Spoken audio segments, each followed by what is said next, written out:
compañero Marco nos va a poder compartir la del Estado de México.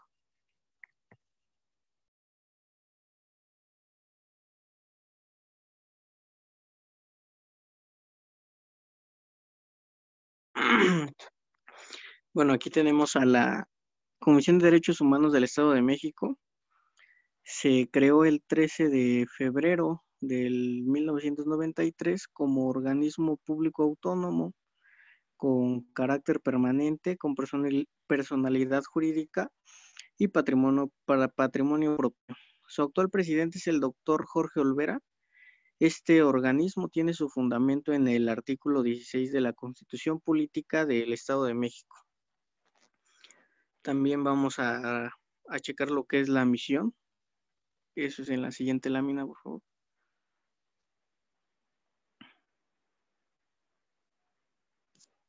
Bueno, la misión se inclina más que nada a la promoción de la cultura de los derechos humanos, así como también en atender situaciones de violencia de derechos humanos y de igual manera a prevenir estas situaciones. Todo esto con el fin de salvaguardar la dignidad y brindada a todo aquel que habite y que transite dentro del Estado de México. En el caso de la visión, pues simplemente es ser reconocido como garante, es decir, que dé garantía de los derechos de las personas y con esto lograr una mejor calidad de vida. Posteriormente tenemos a la jerarquía de este órgano. Primero tenemos al presidente, posteriormente le sigue el Consejo Consultivo, el secretario particular, la jefa de la unidad de comunicación social, el titular del órgano interno de control, también el director de la unidad jurídica y consultiva. Posteriormente está la jefa de unidad de información, planeación, programación y evaluación, y también la unidad de difusión de la cultura. Después tenemos al primer visitador general, que con él está su secretaria general, la directora general de Administración y Finanzas y la directora del Centro de Estudios. Posteriormente tenemos que en el artículo, es en el artículo 13 de la Ley de la Comisión de Derechos Humanos del Estado de México, nos dice las atribuciones que va a tener este órgano. Primeramente tenemos que va a conocer de quejas o iniciar investigaciones sobre presuntas violaciones a derechos humanos. Estas ya sea por actos o omisiones de cualquier autoridad o servidor público. También va a sustanciar los procedimientos, así como solicitar las medidas precautorias o cautelares o las actividades a las autoridades o servidores públicos. Va a requerir información sobre probables violaciones a derechos humanos, esto de igual manera a cualquier autoridad. Va a procurar la mediación o conciliación entre las partes con el fin de dar una solución al conflicto, siempre y cuando la naturaleza de esta supuesta o esta violación lo permita. Bueno, después vamos en el artículo 14, nos dice dónde no es competente este órgano, y es en los asuntos electorales ni en consultas sobre interpretaciones de disposiciones constitucionales, ni tampoco en casos donde se pueda vulnerar su autonomía o su autoridad. La comisión va a actuar en su competencia conforme a lo dispuesto en la Constitución Política, a los tratados internacionales y a la Constitución del Estado de México.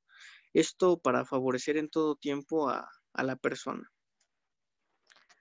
Bueno, en el Estado de México se va a dividir por visitadurías, que la siguiente en el mapa, por favor. En esa vamos a tener las divisiones con visitadurías generales en sede en Naucalpan, Tlalnepantla, Cuautitlán, Ecatepec, Nezahualcóyotl, Chalco, Tenango del Valle, Toluca y Atlacomulco.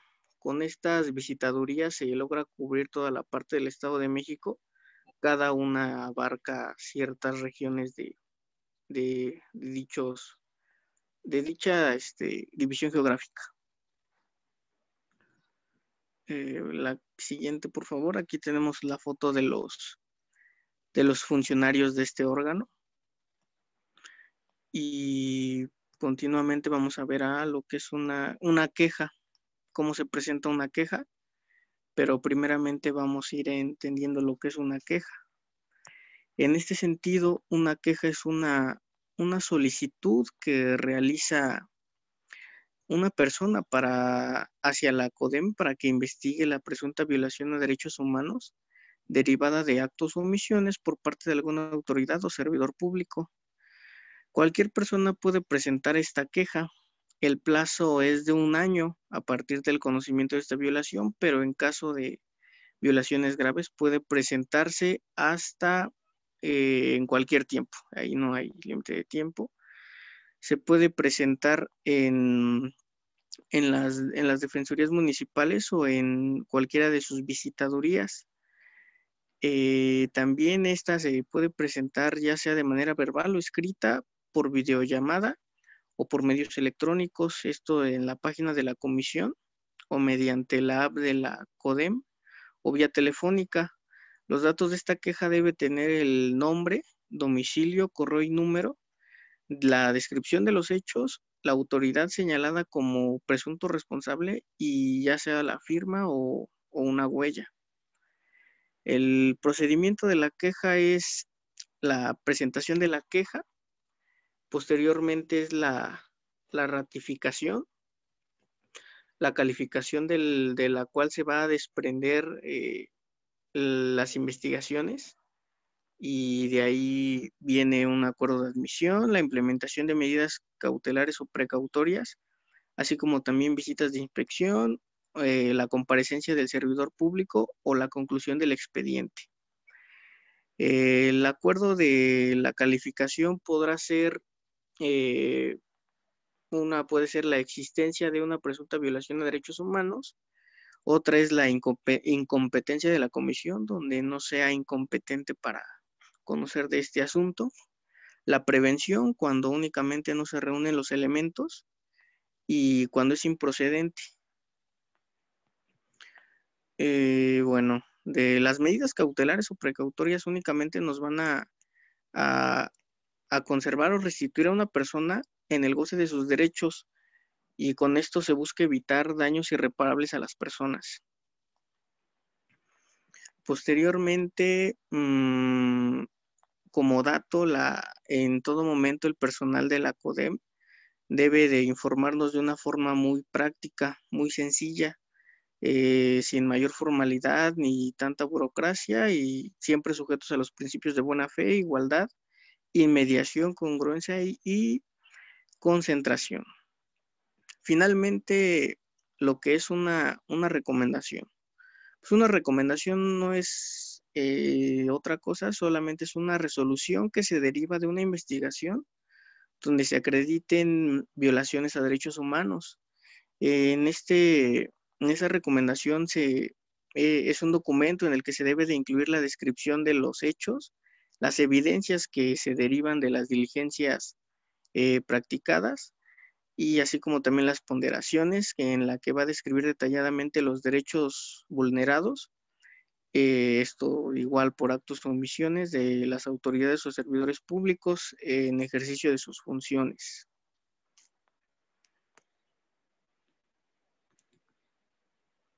Y creo que sigue la de la Ciudad de México. Ahí son ejemplos de recomendaciones. Okay. Bueno, yo les voy a hablar sobre la Comisión de los Derechos Humanos de la Ciudad de México, que fue creada el 30 de septiembre de 1993. Bueno, esta comisión está encargada de en sí conocer las quejas y las denuncias por violaciones de derechos humanos que fueron cometidas por autoridades o por personas que hayan desempeñado algún empleo, cargo o comisión en la administración pública, obviamente de la Ciudad de México, o que igual estuvieran en los órganos de procuración y de impartición de justicia que ejercen la jurisdicción igual de la Ciudad de México.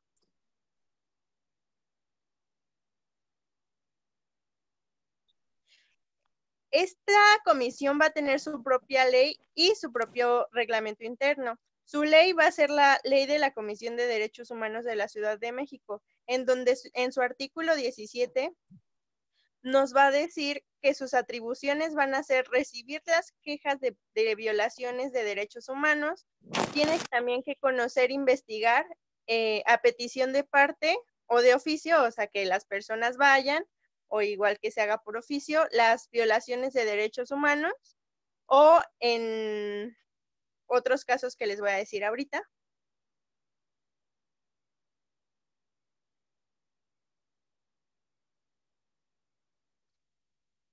Igual tiene la función de que, por ejemplo, hacer como ciertas propuestas para que se concilien los quejosos y las autoridades, ¿no? O sea, para que no vayan tal cual a un juicio o así, ¿no? Que queden como en algo, en un mutuo acuerdo.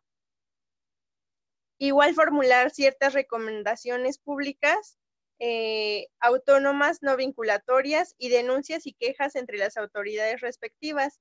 Igual tiene uno de sus funciones, es impulsar la observancia de los derechos humanos dentro de la Ciudad de México.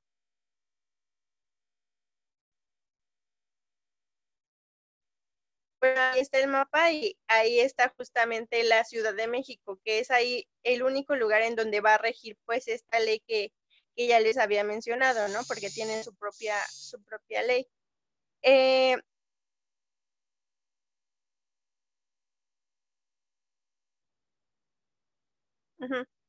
Bueno, también de acuerdo a la ley orgánica de la comisión, no se podrá conocer de actos y resoluciones de organismos y autoridades electorales, resoluciones de naturaleza jurisdiccional, quejas que sean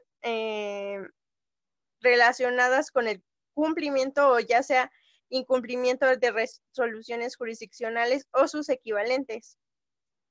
Es decir, que sus autoridades emitan la resolución y cuenten con medidas de apremio y de ejecución para hacerlas cumplir.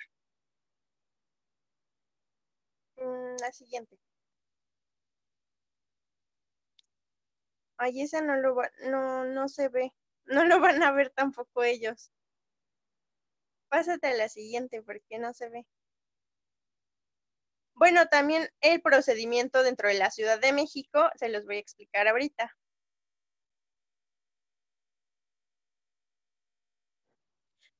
Toda persona va a poder ir y denunciar las presuntas violaciones de los derechos humanos.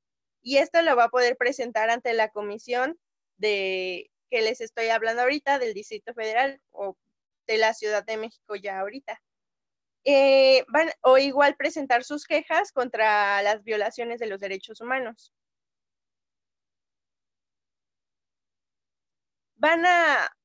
Obviamente, cualquier persona, como les digo, la va a poder presentar, incluso niñas, niños o incapaces.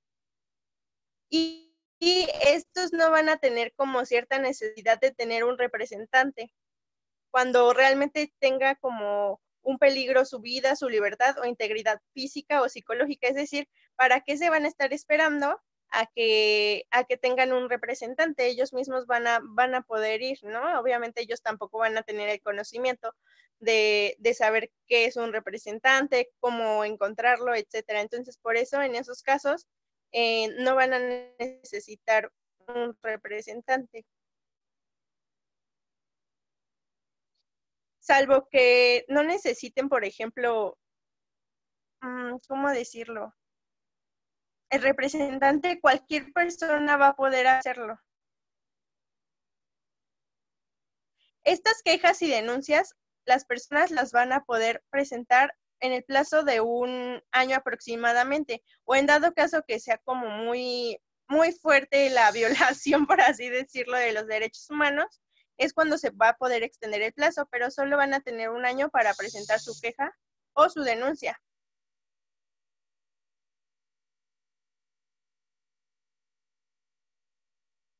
Las quejas se van a presentar por escrito con una firma o, por ejemplo, si no pueden firmar o algo así, con su huella digital o con datos de identificación. Y en casos así como extremos o urgentes, por así decirlo, que, como les digo, no se puede escribir o sea menor de edad, se podrá presentar oralmente o por cualquier medio de comunicación eléctrica o electrónica. Por ejemplo, hay veces que los señores ya mayores no pueden presentar, no saben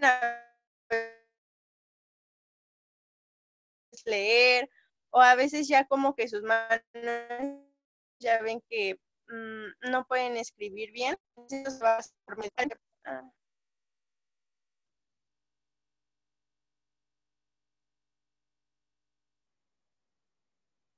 Y obviamente oralmente se va a tener que ratificar después de los 5 días. Esta comisión de la que les estoy hablando va a tener que registrar las denuncias y las quejas que se vayan presentando, de forma que se va a tener que expedir un acuse de recibo de la misma en su caso, cuando vaya considerando que la instancia es inadmisible por ser manifiestamente improcedente, o sea que no procede, no hubo una violación o que fue infundada. Entonces se va a rechazar mediante un acuerdo motivado que va a emitir un plazo máximo de 10 días hábiles.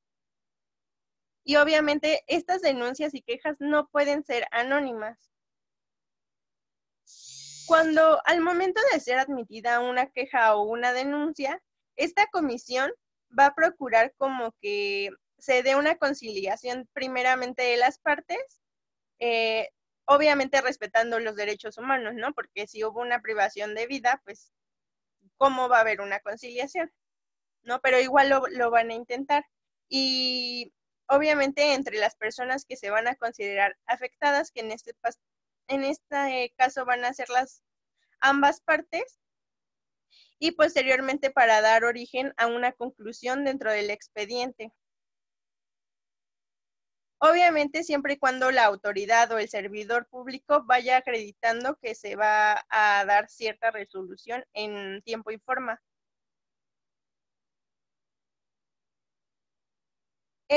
Este marco ya les había hablado sobre las recomendaciones. Este es un ejemplo de una recomendación, ¿no? En donde nos había dicho Marco que va a estar el caso, en este caso va a decir cuál fue la violación a los derechos, y aquí nos dice que fue una violación al derecho a la salud y al derecho a la integridad personal de personas privadas de la libertad en centros de reclusión del Distrito Federal, en este caso en la Ciudad de México. La autoridad responsable de esta va a ser la Secretaría de Salud del Distrito Federal.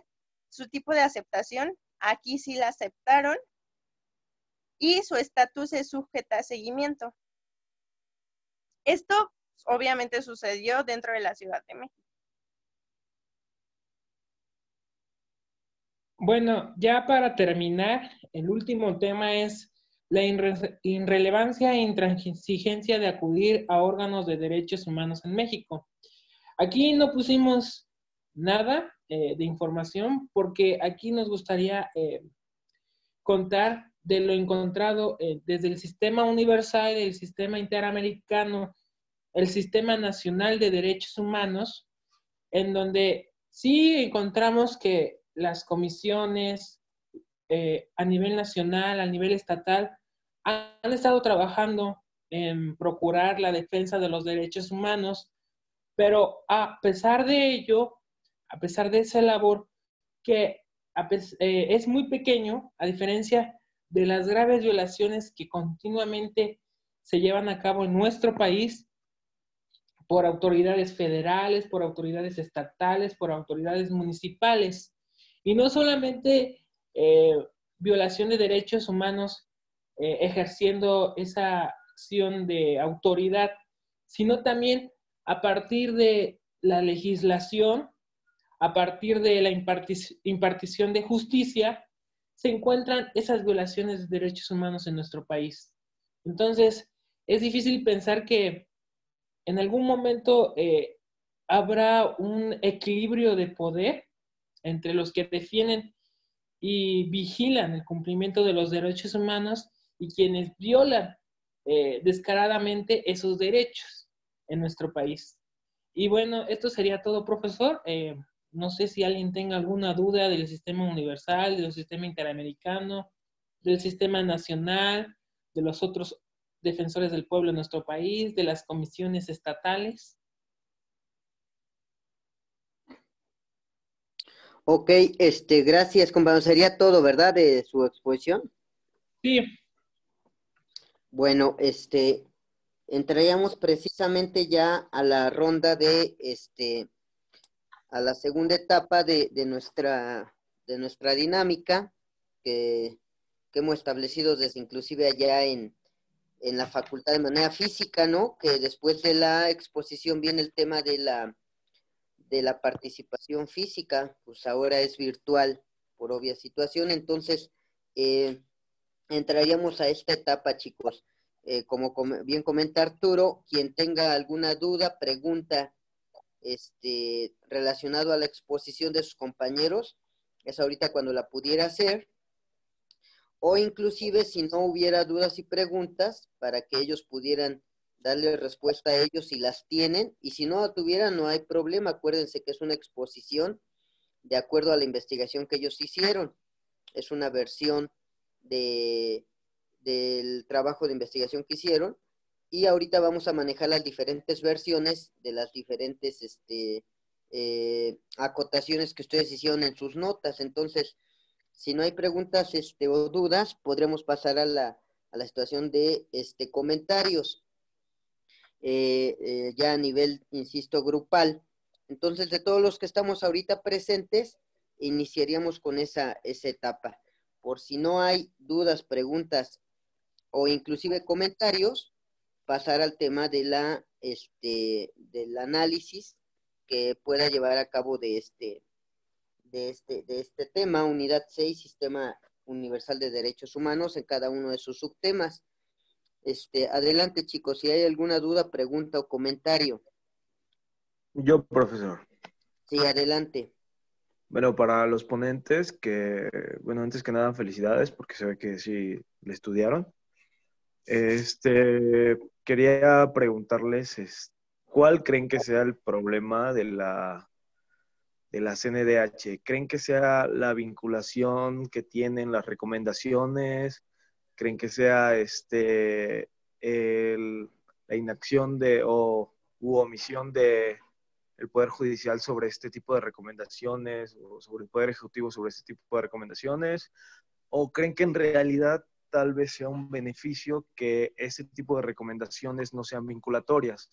Porque hemos visto que muchas veces se dedican a proteger los derechos de criminales que evidentemente son culpables, pero por las garantías de proceso prefieren defenderlos a ellos, o bueno, no prefieren, sino que pues es el fin de su institución, ¿no? Pero pues es como que un poco contradictorio a lo que quieren ser los derechos humanos. Entonces, mi pregunta es, ¿ustedes qué opinan? O sea, tal vez es en beneficio que no sean vinculatorias las recomendaciones, tal vez no.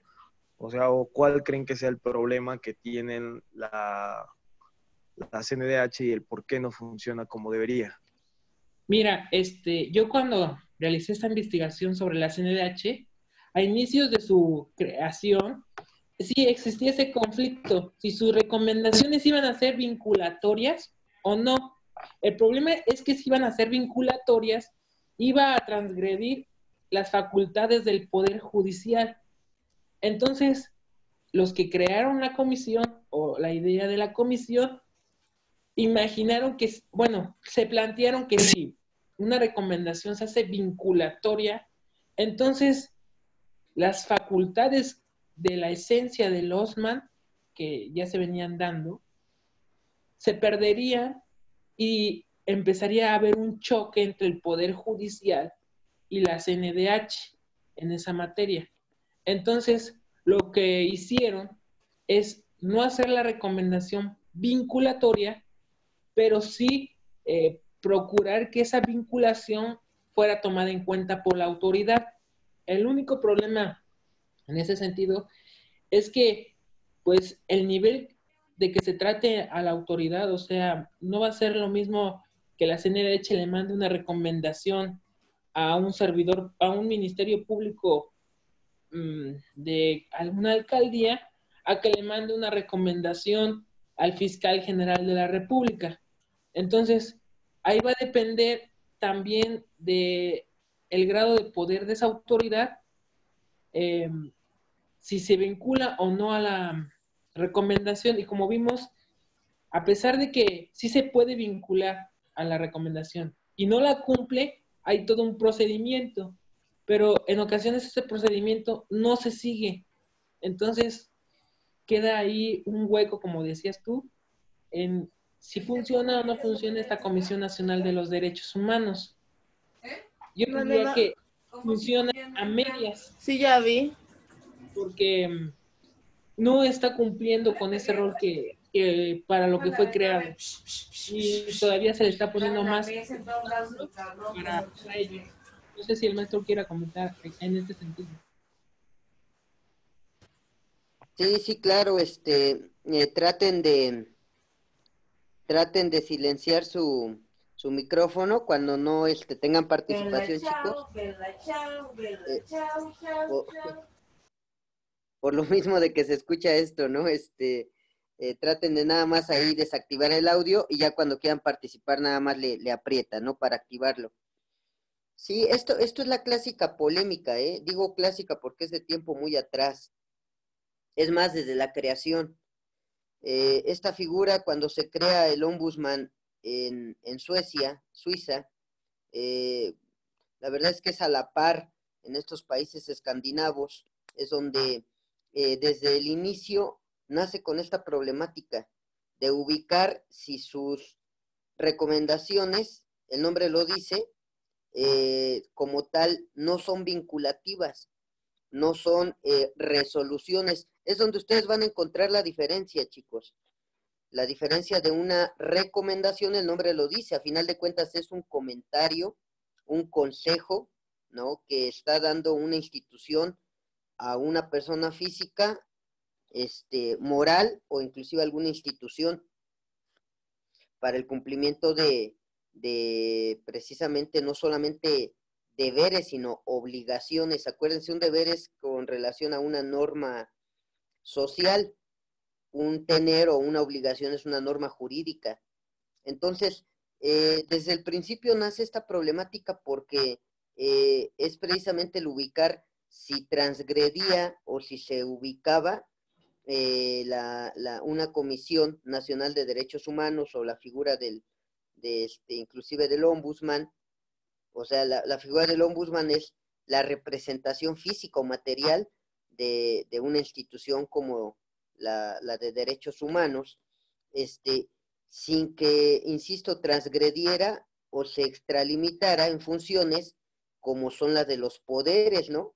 Específicamente el poder judicial, como bien lo comentaba Arturo, porque para eso existe, según el poder judicial, para que este poder no solamente tenga un poder de recomendación, o en este caso no vinculativo, sino es esa parte, el poder, la facultad vinculativa.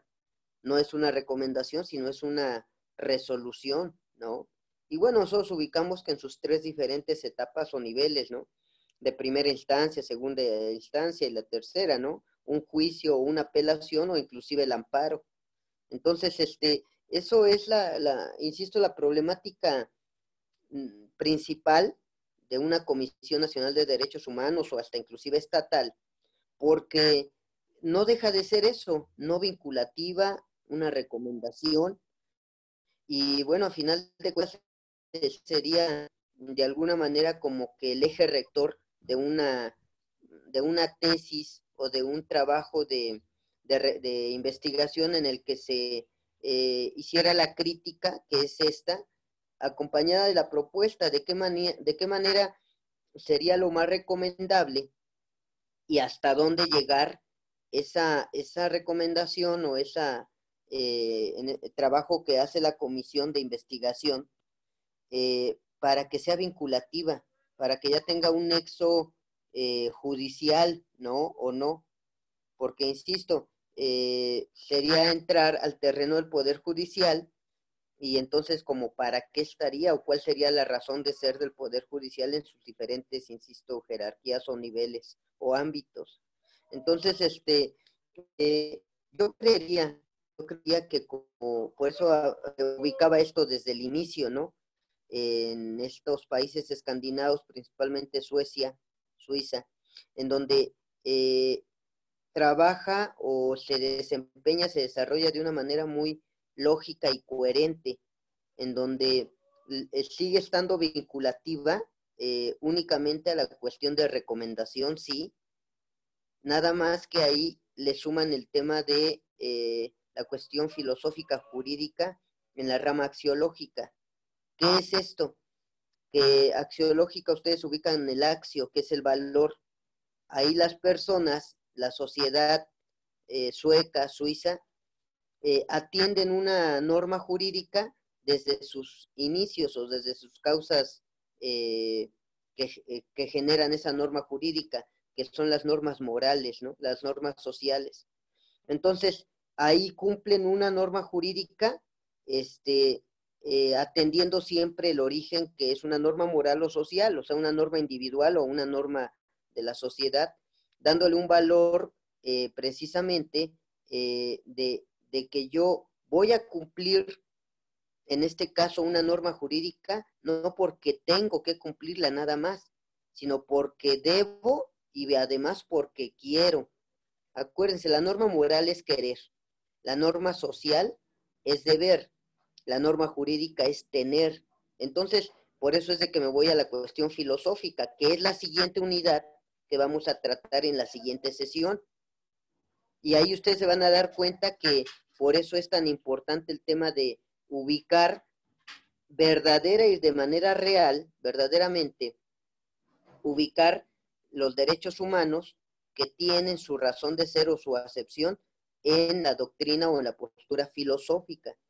Entonces, porque si no de otra manera, les soy bien sincero, una Comisión Nacional de Derechos Humanos o estatal, local, la razón de ser va a ser un elefante blanco, la verdad. Porque la sociedad no va a quererlo cumplir, mucho menos una institución, ¿no? Entonces, es ahí donde encontramos precisamente la problemática que creo yo que la razón de ser o la causa generadora de toda esta problemática es eso, la cuestión filosófica, de hasta dónde yo quiero, debo o tengo que cumplir una norma. Entonces, insisto, allá funcionan muy bien, no solamente la institución, sino inclusive las personas que materializan a estas instituciones como los ombudsman, porque la razón de ser de todo esto pues, es la cuestión axiológica. Ellos desde un principio quieren cumplir la norma, y cuando tienen un error, falla, una falta a ella, de manera coherente y de manera honesta, de manera real, vaya, sincera, ellos se ponen o se posicionan en la sanción o en el castigo que se vaya a dar, sin que inclusive tenga que ser vinculativa, porque ellos parten del tema, para terminar, parten del tema de que yo estoy cometiendo o llevando a cabo actos o actividades, que cada uno de esos actos, no solamente de manera personal me va a tener un beneficio, sino también de manera social. Si por algún error, falla o falta, mi actividad o mi acto que estoy llevando a cabo repercute en un daño a la sociedad, si yo inconscientemente no me he dado cuenta, bueno, va a haber estas figuras, va a haber estas instituciones, que si la sociedad acude a ellas para hacer saber que tú cometiste esa falla o esa falta o ese error, te lo hacen saber y reconoces, partiendo de esto, de la cuestión axiológica, de los valores. Como tienes valores bien fundados y siempre vas a atender el bienestar común o bien social, y no solamente el personal, lógico, es coherente que vas a querer acatar la sanción o en este caso el castigo no que te impongan, sino que te recomienden estas instituciones. Entonces, fíjense cómo es un círculo virtuoso.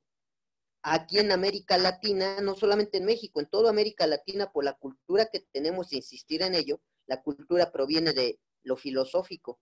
en qué postura filosófica nos encontramos o nos ubicamos. Y como nuestra postura filosófica es romana, ¿no? Tendiente al gandallismo, ¿no? A la imposición, no a la convicción, querer, sino a la imposición, tener. La mayoría de cosas que hacemos, nada más hagan el ejercicio rapidito, así muy sencillo. Ustedes, y después hagan el ejercicio a su familia, a sus más cercanos. Háganse esa pregunta. ¿Yo hago las cosas porque quiero, porque debo o porque tengo que hacerlas? Y se van a encontrar desgraciadamente con este fastidio existencial de que la mayoría de cosas que hacemos las hacemos porque tenemos que hacerlas, no porque queremos. Un ejemplo claro de lo que le estoy diciendo, ¿saben qué es esto? Suponiendo ahorita la clase. La clase ahorita, si se dan cuenta, estamos en día y hora de la clase. Normalmente estamos aquí, la mayoría van a estar porque tienen que estar, no es porque quieren. Tan es así que si yo quisiera, pongo la cámara, la activo.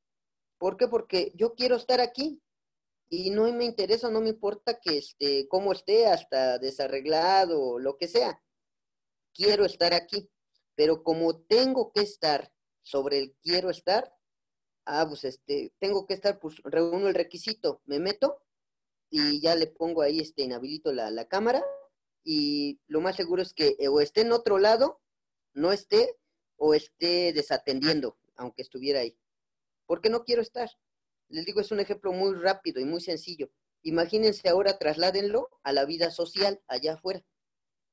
Es una situación tremenda. Entonces, cuando me recomiendan algo, Comisión Nacional de Derechos Humanos, me recomiendan algo, lo más seguro es que yo en lo personal o a nivel institucional, la institución que se le recomienda algo, no lo va a querer hacer.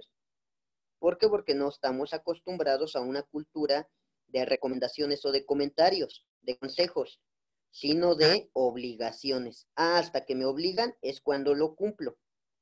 ¿Se ubican la situación más o menos? O no sé si alguien tenga alguna otra duda o pregunta, o quien comentó esto, Parra, Sí, haya sí, quedado sí. por ahí. Profesor, Sí, Sí, sí, eh, sí. Sí, un poco. Y quería, bueno, comentar otra cosa. sí, adelante. Bueno, Montesquieu era el que nos decía que todo hombre que tiene poder se inclina a abusar del mismo. Entonces, a partir de esto, se crean teorías sobre la división de poderes para evitar la acumulación de él dentro de un tirano, ¿no? Entonces, partiendo desde el principio histórico, pues podemos ver que desde siempre se ha querido detentar el poder en una sola persona o organismo. Entonces, yo, por ejemplo, en la CNDH veo mucho potencial, pero muy mal canalizado. Por ejemplo, yo creo que sus recomendaciones tal vez no deberían de ser como tal resoluciones, pero sí tal vez deberían de abrir, por ejemplo, carpetas judiciales o deberían de ayudar al ciudadano a tener más herramientas para poder defenderse contra las actividades que realiza a veces el mismo ciudadano, que son la mayoría de los casos que tiene también la CNDH, y pues no se diga del abuso del poder por parte del gobierno. Y bueno, en ese caso, pues yo creo que aunque la figura del ombudsman nacional abarca una gran variedad de esquemas, como lo son, bueno, como lo dijeron, que es lo agrario, que es lo laboral, que es hasta lo universitario, pues, no sé, me parecería que sería el jugar con lo utópico, como usted señala, un elefante blanco. Entonces, sí, creo que tiene mucho potencial, pero creo que todavía no hemos encontrado cómo hacerlo, porque el poder debe de vigilarse. Entonces, cualquier organismo de poder debe de tener control y vigilancia. Entendemos que para eso existe el amparo, ¿no? Para poder defendernos contra los actos u omisiones del poder, pero pues creo que se está quedando corto.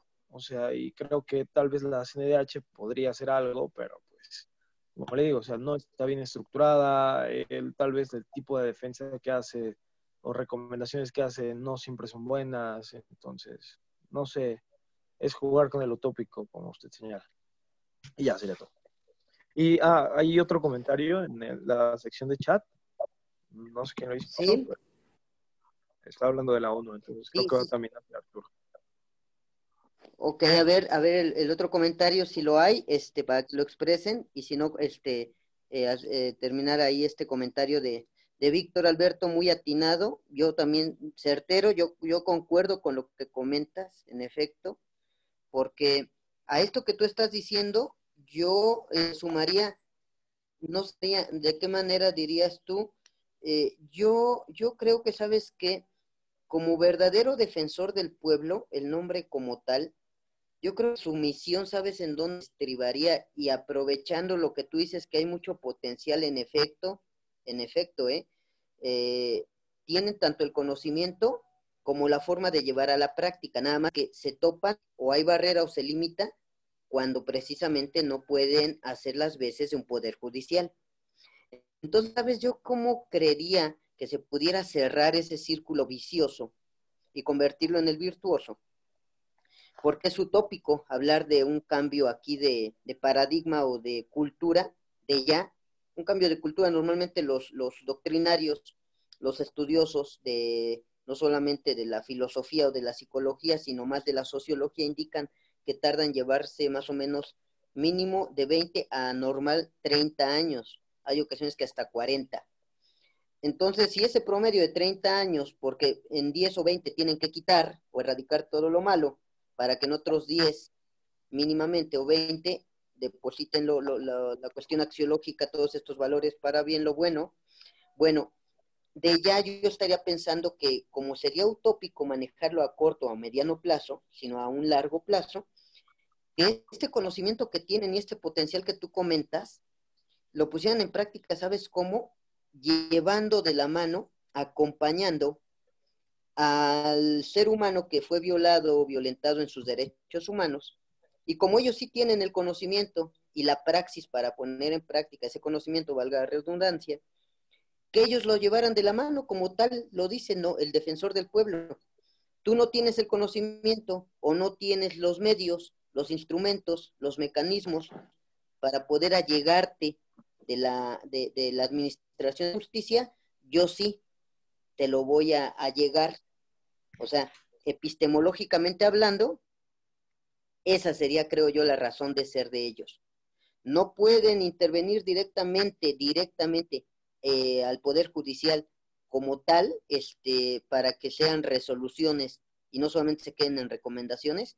Ah, bueno, pues ya investigué, ya comprobé que lo que me está viniendo a poner como queja un ser humano, y ya en este caso comprobé que es cierto que hay una vulneración al derecho humano. Ah, pues esta investigación que yo ya hice, interna, primeramente yo, para acreditar este hecho como algo ilícito, bueno, pues ahora llevarlo de la mano, insisto, acompañarlo y no dejarlo solo en esa travesía que es un fastidio, ¿no? Y por eso desertan o dejan de seguirla, primero que denuncien, luego que sigan esa denuncia, en todos sus niveles, insistir. Entonces yo creería que de inicio podría ser esa la real y verdadera, honesta, función que tuviera una comisión, que sí, todo aquel ser humano que acudiera a ella, que fuera real, insisto, real y honesta la actuación de su personal, para que gestiones, trámites, que ellos ya, insisto, comprobaron, pues como ya lo comprobaron y ya tienen su investigación, acompáñalo, insisto, porque muchos dirán, pues es lo que hace o es la función. No, pero es en el deber ser. Por eso yo insisto mucho en lo que estás comentando, tópico, pero ya materializándolo, ya llevándolo a la práctica, no en el deber ser, en el ser, creo yo que eso debería de convertirse en el ser, ¿no? Y que no fuera el elefante blanco que en muchos de los casos se topa la gente o nos topamos. Inclusive los mismos abogados como litigantes, hay ocasiones que estamos fungiendo como intermediarios, ¿no? Con el cliente y la comisión, ya sea estatal o nacional de derechos humanos. Nosotros somos los que tratamos de llevarlo, ¿no? Por ese camino, porque sabemos que por el lado judicial, no, pues esta persona pesa y va a maiciar, o imagínate que sea del cártel o del narco, de la maña, lo metes prácticamente al matadero, ¿no? Y no solamente a él, sino también, también tú, en nuestro México, vaya, lindo y querido, que en el que estamos, cotidiano, real. Entonces, ¿qué es lo que tienes que hacer? Salvaguardar el tema de alguna manera y acudir a derechos humanos para que haya una instancia, mínimo conste, ¿no? Por si hay represalias, por si siguen las amenazas o lo que pueda haber, no solamente la cuestión judicial, porque hay ocasiones que luego, pues ahí hasta proliferan o motivan o exhortan a que se siga cometiendo el delito, ¿no? O viene la llamada revictimización, ¿no? Que ahí mismo ya te cometieron un delito y ahí mismo te lo duplican o hasta lo triplican, ¿no? Con la atención que te da. O ellos filtran la información y sabes Sí. que ya te vinieron a denunciar, ¿eh? Entonces, ya sabes cómo actuar. Entonces, imagínate, ya de menos con la comisión, te digo, está acompañándote en ese aspecto y sirve de alguna manera como de filtro, ¿no? A una posible actuación de amenazas o de represalias, ¿no? Entonces, yo creería que eso sería. No sé si hay alguien más que tenga alguna duda o comentario. De hecho, hay una Bueno, pregunta en el chat que dice, bueno, nos aúna un poquito y nos pregunta, ¿cuál es el motivo de que permanezca desde la creación de la Carta de la ONU hasta la actualidad los miembros permanentes, que son 5, Estados Unidos, Rusia, Inglaterra, Francia y China? No sé si usted quiere comentar primero o se la Sí, respondo. la respuesta es geopolítica. Es geopolítica pura. Es más, ustedes ubican, cuando están pasando las láminas, yo trataba de ubicar las esferitas de los 5 miembros, ¿no? Y exactamente está así, tal cual, nuestra posición geopolítica actual del mundo. De un lado están China y Rusia, y del otro lado está Estados Unidos, ¿no? Y es Inglaterra. Sí, Inglaterra y Francia. Inglaterra. Y Francia está en medio, ¿no? En medio más cargado hacia Estados Unidos y Inglaterra, ¿no? Por eso es de que se puede decir que están 3 contra 2, ¿no? Hablando de neoliberalismo contra neoconstitucionalismo, ¿no? Hablando de realismo de derecha y realismo de izquierda, hablando de esta cuestión de la globalización que está por terminar o está como que desfasándose ya el tema de la globalización para entrar al terreno de la nacionalización, ¿no? De los nacionalismos, ¿no? Porque ya este bloque o este paradigma de la globalización, si ustedes lo ubican, está empezándose a cerrar, más por estos 5 países, si se dan cuenta, más hablando de China y de Rusia, son meramente regímenes nacionalistas, ¿eh? Estados Unidos, fíjense, está ahora con la nueva administración de Trump. Trump es un nacionalista al 100%, ¿eh? Entonces es lógico que ya cada estado, bueno, pues no muchos comentan que la nueva administración en nuestro país, muchos comentan que es también un nacionalismo, ¿no? Un nacionalista, algunos dicen conservador, otro radical, inclusive, ¿no? El tema de la posible dictadura, ¿no? Pero de inicio y así como que de manera real, es un nacionalismo, o sea, Obrador es nacionalista, ¿no? habrá que ubicarlo en su justa dimensión, si conservador, medular o radical. Y Trump es lo mismo, ¿no? Empezó a cerrar frontera, empezó a cerrar no solamente física o material, sino también económica principalmente. Y así está Rusia y China, ¿no? Francia se mantiene en medio, ¿no? Por lo mismo de que habrá que ver cuál es el nuevo paradigma. Creo yo que los nacionalismos, pero dependiendo de qué tipo de nacionalismos hablemos. Entonces, cuando ubicamos esto de la geopolítica, esas láminas que presentaban sus compañeros y que ahí quedan, o van a estar para quien quiera ubicar en YouTube, se van a dar cuenta que nos dan muestra clara de el ejercicio del poder. Esto que tanto nos hablan estos teóricos, estos doctrinarios muy certeros como Michel Foucault. Él maneja este tema muy real y lo resume en una frase que dice que el derecho, ¿no?, lo crea o lo modifica quien detenta o quien tiene el ejercicio del poder. Entonces, pues en esos cinco países prácticamente está el ejercicio del poder, y uno de ese ejercicio del poder, una rama, la más importante, creo yo, a mi punto de vista, es el tema del tratamiento de los derechos humanos, ¿no?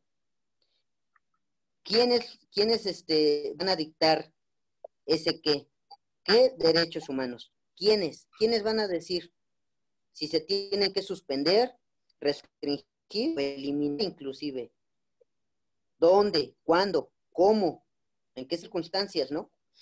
Y lo importante, ¿por qué y para qué se va a suspender, restringir o eliminar derechos humanos, ¿no? Entonces, esos 5 países son los que de alguna manera están ahorita en ese ejercicio del poder, y por eso es de que, inclusive hablando del coronavirus, ¿no? Ya ven que las teorías, ¿no?, conspiracionistas o conspiradoras, ¿no? No, pues en Wuhan fue porque Estados Unidos metió este tema, ¿no?, de el virus que fue creado en un laboratorio y ahí lo soltó en China para tratar de bajar la cuestión de la economía que estaba muy hacia arriba. Y otros comentan que no, que fue China quien sí lo crea y sabiendo la cuestión económica de Estados Unidos, de que no cierra cuestiones, supongo, como el aeropuerto, las visitas, el turismo, las exportaciones e importaciones, que iba a llegar hacia allá, ¿no? Y que entonces, se acierta cómo saber, ¿no? Cómo saber esta pandemia que fue mundial y que hasta dónde saber el control social que hablaban precisamente para vigilar y controlar, así se llama uno de los libros de Michel Foucault, ¿no? Vigilar y controlar. ¿Hasta dónde sí vigilaron y controlaron esta pandemia o hasta dónde se fue de las manos y se les pasó? Porque tanto en China hubo muertos como en Estados Unidos lo está viendo. Es más, la mitad de los muertos de esta pandemia se concentra en Estados Unidos. No se han visto estadísticas. En cuanto China lo controló. Entonces, habrá que ver, es geopolítica, fíjense, ya lo puso Arturo, gracias por apoyarme en eso, Arturo, ahí la lámina, y fíjense el Consejo de Seguridad de Naciones Unidas, cómo está constituido, ¿no? Los miembros que no son permanentes, y fíjense la geopolítica, como estados de África, estados de Asia Pacífico, que tiene que ver mucho con lo que estoy diciendo, la cuestión económica, los de Latinoamérica o el Caribe, y el árabe, ¿no?, que es alternativo de Asia o África. Entonces, pues abajo está el estado de Europa del Este, y los 2 estados de Europa occidental. Entonces, eso da muestra clara de quién tiene el ejercicio del poder, la reconfiguración geopolítica que se dio desde la Segunda Guerra Mundial, 1948, la creación de Naciones Unidas, con estos consejos o comités, uno de ellos el Consejo de Seguridad, que es el que dicta esto, de hablar de derechos humanos. Porque en efecto, si ustedes se dan cuenta, de acuerdo a esta lámina, ahí de manera muy resumida ubicamos quiénes están arriba, quiénes están en medio y quiénes están hasta abajo. Por eso la determinación en la ciencia económica del tema de países primermundistas o de primer mundo. Ahí está bien reflejado. Países subdesarrollados o de segundo mundo y los países tercermundistas, ¿no? O no desarrollados. Y eso tiene que ver total y completamente con el tema del tratamiento de los derechos humanos. No sé si alguien más quiera comentar algo al respecto, o tú mismo, Arturo, ibas a comentar algo. No. Iba a comentar lo de la pregunta, por eso le preguntaba que si quería usted comentarlo primero, pero pues ya quedó, yo creo, resuelto esa duda. Sí. ¿Alguien más, chicos? ¿Alguien más? Les comento esto también. Ahora, ¿qué creen que se me empalmó la transmisión con una ponencia o conferencia que tengo, que inicia de hecho a las 10? Entonces, no sé si lo permita el grupo general de los que están aquí y tengan a bien excepcionalmente por el día de hoy, no había podido empatar ahí las agendas, pudiéramos dar por terminada la sesión, insisto, si así nos lo permiten, porque todavía es horario de clase, para que en la siguiente, el martes siguiente, empezamos con la unidad 7, que tiene que ver muchísimo con esta unidad 6, muchísimo, por lo que comentábamos, la cuestión filosófica, ¿no? Y empezar ahí también, después de la exposición, a vertir el tema de dudas, preguntas, comentarios, la participación grupal y posteriormente el análisis que yo pueda hacer.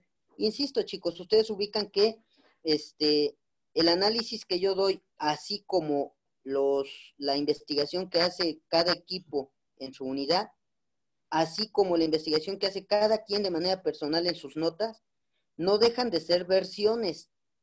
No estamos diciendo que lo que estamos hablando, el equipo, el grupo o un servidor, sea la neta del planeta, vaya, la verdad, ¿no? Ustedes precisamente este es el modelo crítico, analítico, que maneja la UNAM, ¿no? Y que maneja un servidor. El de que ustedes comparen y contrasten las diferentes versiones que estamos manejando, mínimo aquí va por 3 vías, ¿no? La del equipo que expone, la de los que participan a nivel grupal y la de un servidor, ¿no? Para que ustedes de esa manera puedan poder comparar o contrastar las versiones y traten de llegar a la verdad, que es lo más difícil, ¿no? Que podamos ubicar, no de manera utópica, como bien comentaba el compañero. Si decimos que esta es la verdad y los demás están mal y nos cerramos a esa posibilidad de, al contrario, abrirnos a tratar de investigar, contrastar o comparar con estas versiones, pues creo que estaría por demás estar gastando tiempo en estos ejercicios, ¿no? Y lo que decía hace rato, pues serían más ejercicios de requisito, ¿no? Formales, obligatorios de que hay pues para cubrir y que vean que sí estamos en clase, ¿no? Y este tipo de cosas.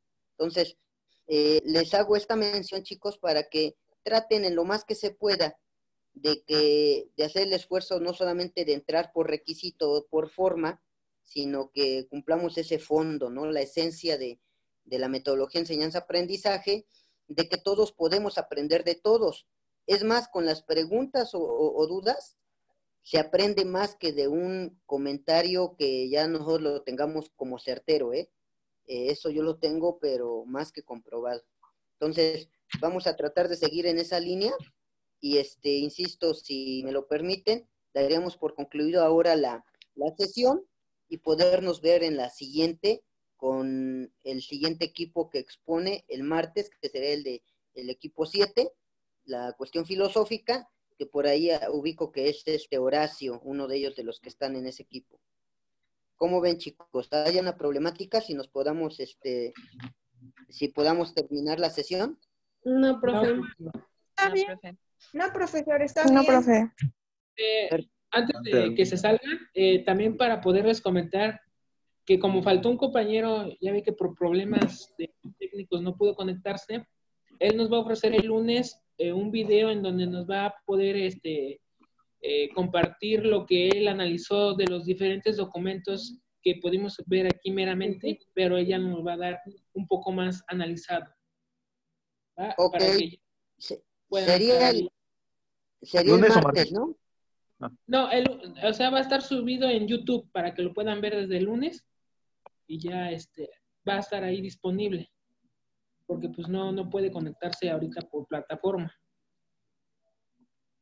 Ok, está bien para atenderlo. Déjenme nada más antes de que se salgan, chicos, volverles a pasar la asistencia de los que se quedaron. Aquí veo que sigue Arturo. Déjenme de una vez irlos poniendo.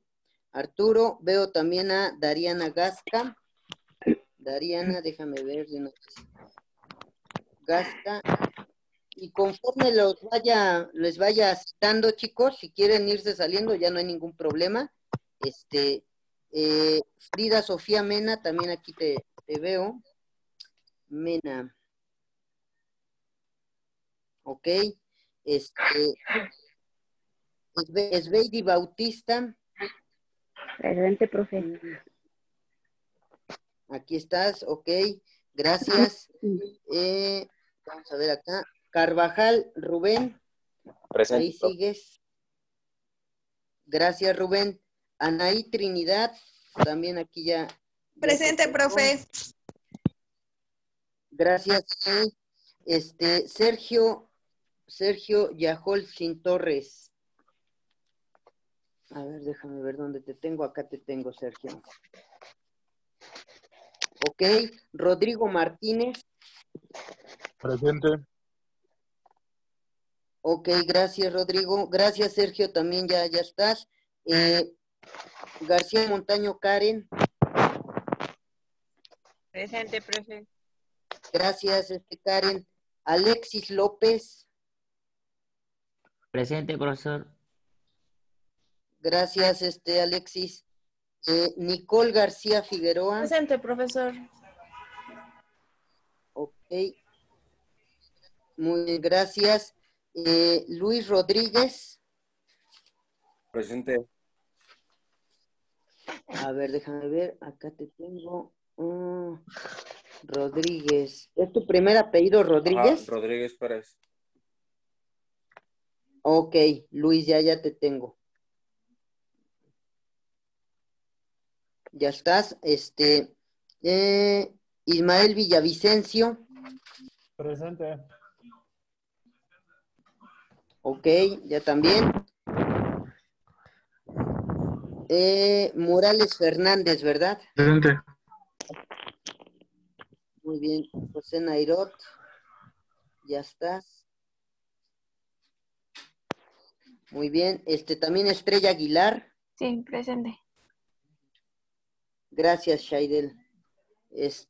Araceli Hernández. Presente. Quedamos que tu segundo apellido es Gabriel, ¿verdad? Sí, Gabriel. Muy bien. Azucena Presente. Díaz. Ok, gracias, Azucena. Brandon Cerón. Presente, profesor. Gracias, Brandon. Sánchez Parra, ¿verdad? Sí, presente.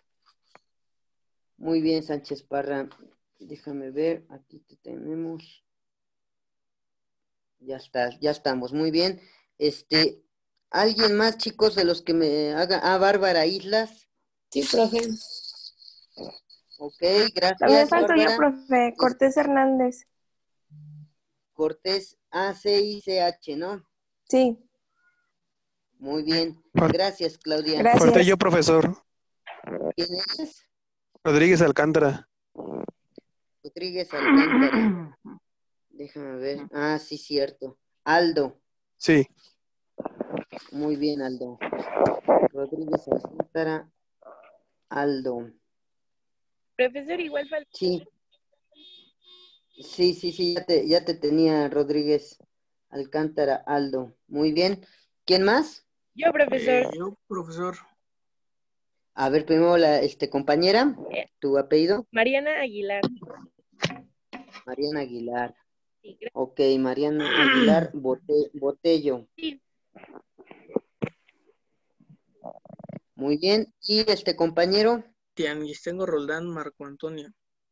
Ah, perfecto, sí. Es que que tengo dentro de la exposición junto Ok. con Darían y Arturo. Muy bien. Ok. ¿Alguien más o somos todos? Yo también, profesor. ¿José Ruiz? Sí. Sí, ya también te tenía, José. Disculpa, Ok, no te había gracias, profe. mencionado.